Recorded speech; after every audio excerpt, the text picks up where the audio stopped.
गीता ज्ञानदाता अपने विषय में कहता है गीता अध्याय नंबर 2 के श्लोक नंबर 12 में, गीता अध्याय नंबर 4 के श्लोक 5 और 9 में,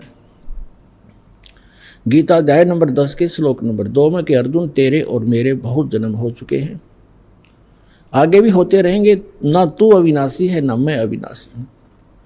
इसलिए उसने कहा 18वें अध्याय के 62वें श्लोक में कि अर्जुन तू सर्वभाव से उस परम अक्षर ब्रह्म की, उस परमेश्वर की शरण में जा जो गीता ज्ञानदाता से अन्य है।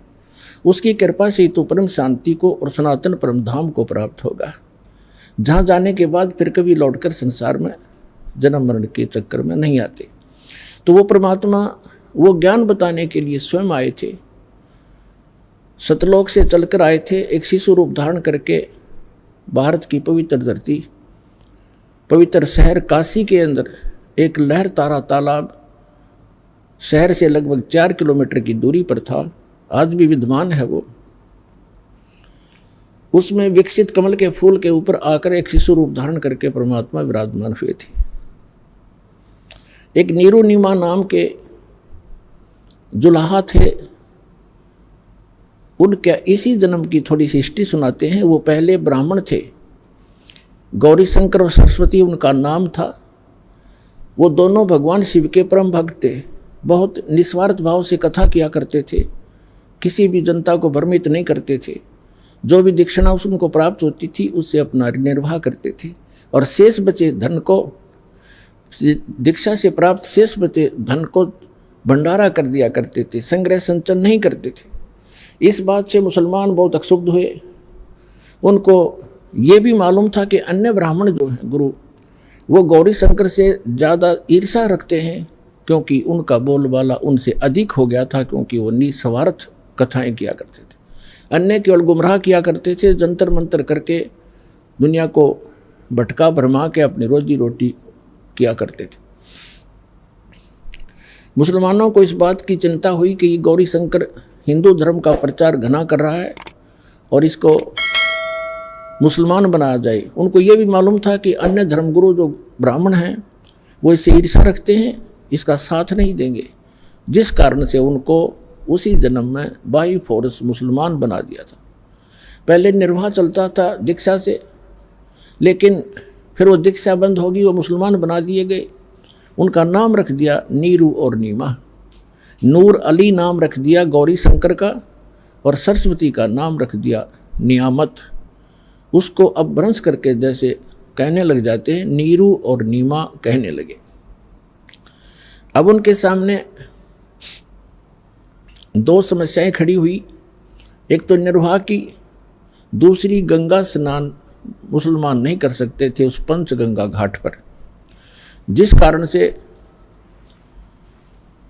गौरी शंकर सरस्वती ने अपने निर्वाह के लिए, तो नीरू और नीमा ने अपने निर्वाह के लिए जुलाहे का कार्य शुरू कर दिया। उसमें कोई पैसा नहीं लगता था, 3-4 डंडे गाड़ लिए जाते हैं, खड्डी बना ली जाती है। परमात्मा के जो मुँह बोले माता पिता हुए वो अपना निर्वाह करने लगे। अब उनके सामने दूसरी समस्या ये थी कि वो गंगा में स्नान नहीं कर सकते थे, और प्रतिदिन स्नान करके अपनी नित्य क्रिया करना उनका एक स्वभाव बन गया था।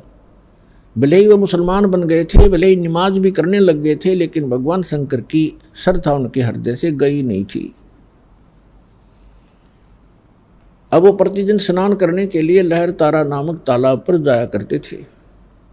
ब्रह्म मुहूर्त में प्रतिदिन स्नान करके आते थे। और लहर तारा तालाब कैसे बना था?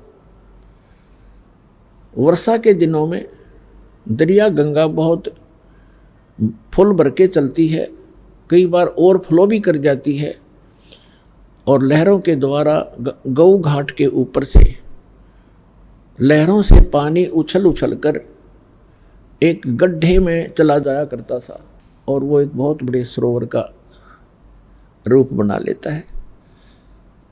उसके अंदर कमल के फूल विकसित हो जाते हैं, और गंगा का जल निर्मल रहता है, वो खराब होता नहीं।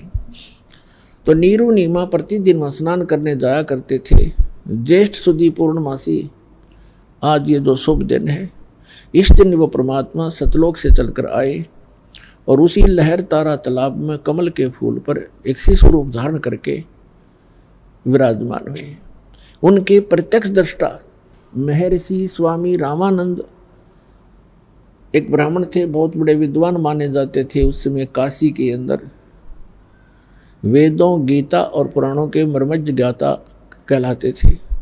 उन्होंने 1400 ऋषि बना रखे थे, प्रचारक चेले बना रखे थे ब्राह्मण।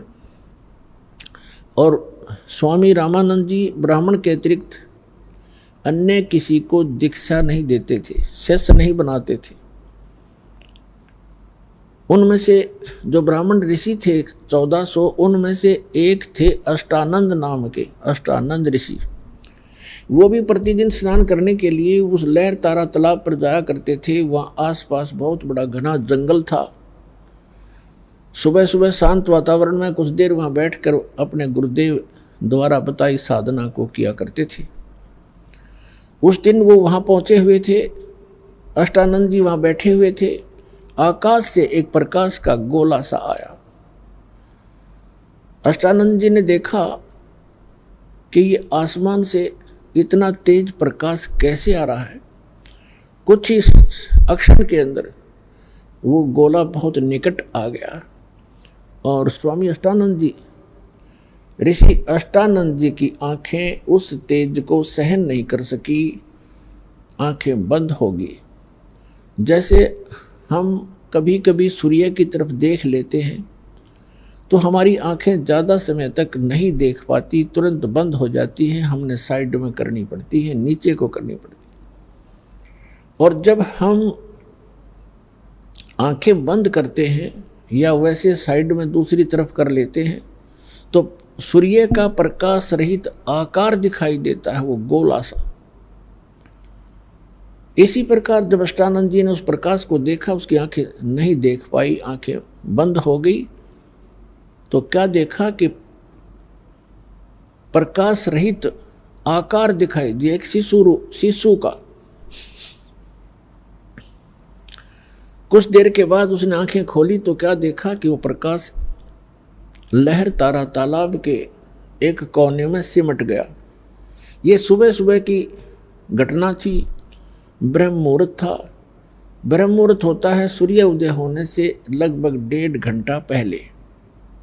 उस समय अंधेरा अच्छा होता है और उस समय का अंधेरा कुछ ही समय के बाद जल्दी जाता है, रोशनी प्रकाश शीघ्र ही हो जाता है।